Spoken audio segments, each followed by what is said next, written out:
আজ মাত্র কয়েকটা উপকরণ দিয়েই বানিয়ে ফেলবো আমের চাটনি।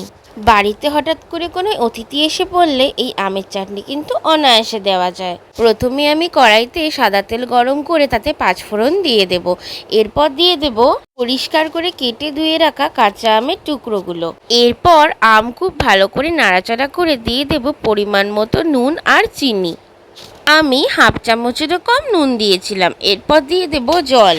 জল দেওয়ার পর ভালো করে ফুটিয়ে চিনি গলে গেলেই রেডি কিন্তু আমাদের একদম পারফেক্ট স্টাইল আমের চাটনি, যেটা দেখতেও দারুণ লাগে আর খেতেও কিন্তু ভীষণ সুস্বাদু হয়।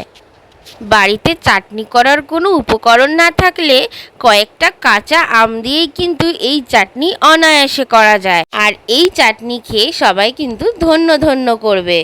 ভিডিওটা ভালো লাগলে আমার চ্যানেলকে অবশ্যই সাবস্ক্রাইব করে দেবেন। দেখা হচ্ছে পরের আরেকটি নতুন ভিডিও নিয়ে। টাটা।